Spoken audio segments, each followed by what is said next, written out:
sabihin ng hope, yung letter H, holiness. No?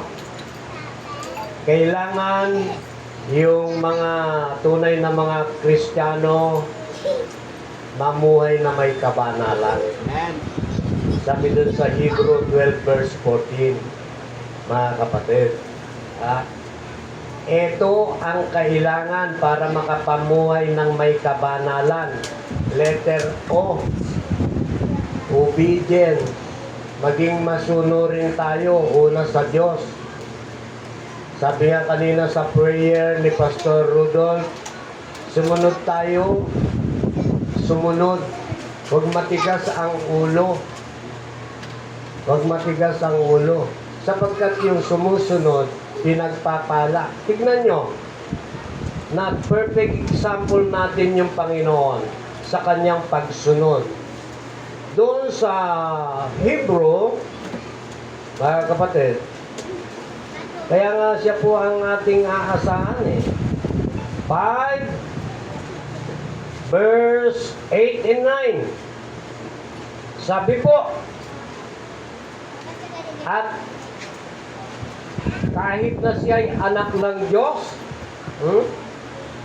natutunan niya ang tunay na kahulugan ng pagsunod. Tingnan niyo, anak ng Diyos, natutunan niya ang kahalagahan ng pagsunod. Kaya tayo bilang mga tao, sunurin din tayo dapat.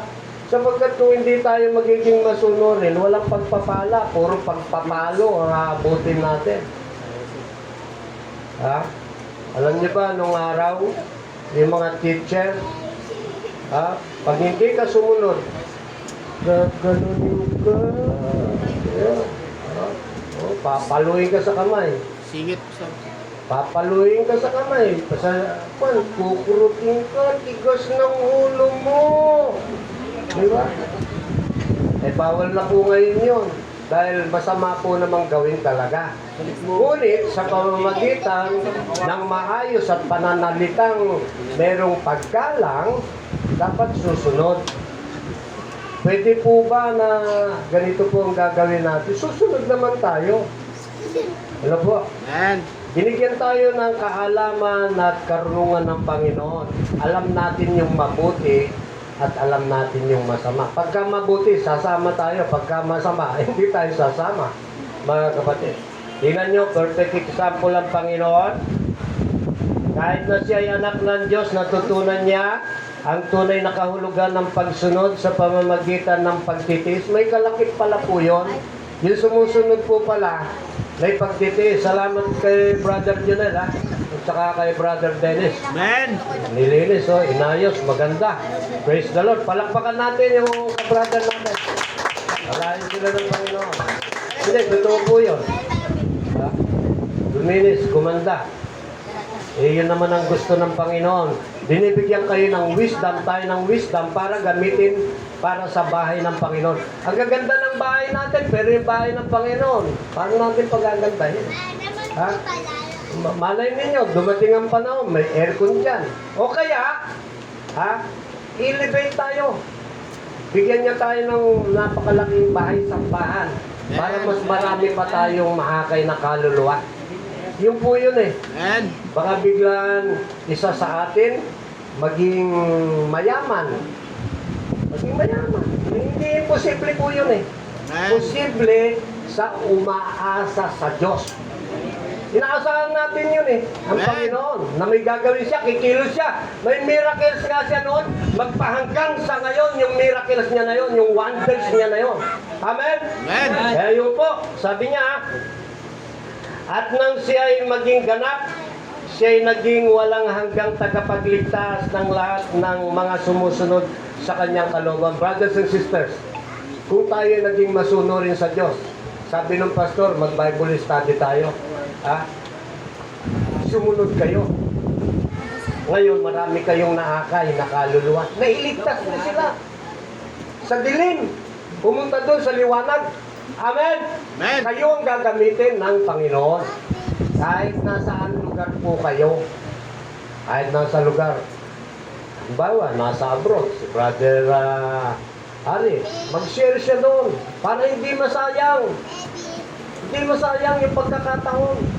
Kahit nasaan kayo, mga kapatid. Yun po yung letter O. At letter P, bigyan tayo ng kapayapaan na nagmumula sa Panginoon. Sabi dun sa John 14 verse 27, basahin natin yung Romans 5 verse 1. Romans 5 verse 1, sapagkat napawalang sala na tayo sa pamamagitan ng ating pananampalataya. Yun ang napakaganda. Sa ating pananampalataya sa Diyos, sa pamamagitan ng pagkilala natin kay Jesucristo bilang anak ng Diyos, Diyos na nagkatawang tao, andun yung pananampalataya natin. Maraming nananampalataya doon sa Ama, sa Anak, hindi nananampalataya. Kaya mapalad yung mga tunay na mga Kristiyano, may pananampalataya sa kanyang Ama, meron din pananampalataya sa kanyang Anak, sapagkat ang Ama at ang Anak ay iisa. Ang Anak ay galing sa Ama. Amen! Amen! Yun po ang tunay na nakasulat sa salita ng Diyos. Amen! Purihin ang Panginoon. Yung nga po, sabi doon, sa pamamagitan ng pananampalataya, mayroon na tayong mapayapang relasyon o kaugnayan sa Diyos sa pamamagitan ng ating Panginoong Jesucristo. Si Jesucristo ang kailangan ng lahat ng mga tao. Pagka walang kaugnayan kay Jesucristo, doon lang sa Ama, wala. Kulang na pananampalataya yan. Yung Ama lang ang pananampalatayanan, yung Anak hindi. Kulang. Kulang ang kanyang pananampalataya. Wala naman pupunta doon sa... Dalawa lang ang pupunta. Langit at impyerno. Wala naman doon sa atin. Sa gitna. Wala doon. Para mapunta ka doon sa langit, ang magliligtas sa'yo, yung Anak. Inutusan ng Ama, yung Anak, para tagapagligtas ng lahat ng mga tao sa sanlibutan. Kaya si Jesucristo ang pinakamahalaga. Simula sa umpisa hanggang doon sa kawakasan sa pamamagitan ng kanyang Ama. Yun po ng kanyang Ama eh. Si Jesucristo. Mga kapatid. Kaya salamat sa pagkaunawa natin na nagbibigay siya ng kapayapaan, si Jesucristo. Letter E, endurance. Yung magtiis hanggang wakas, yun lang maliligtas. Sana man magtitiis, mga kapatid. Sana man magtitiis sa patuloy na paglilingkod mo sa Panginoon. Magtiis ka. Ngunit ang mananatiling tapat hanggang wakasan siyang maliligtas. Tunay naman, kailangan maging matapat tayo sa paglilingkod sa Panginoon. Ano? Yung matapat na naglilingkod sa Panginoon hanggang wakas, mga kapatid. Amen? Matthew 24 verse 13. Pwede rin Mark chapter 13. Mark chapter 13 verse 31. Sabi po ron ay 13:13. Kapuputan kayo. Ayun, pagka-Kristiyano, kapuputan eh.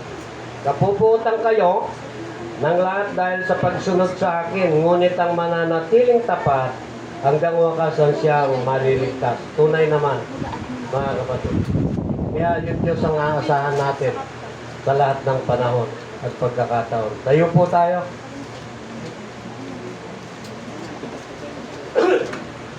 Awitin po natin yung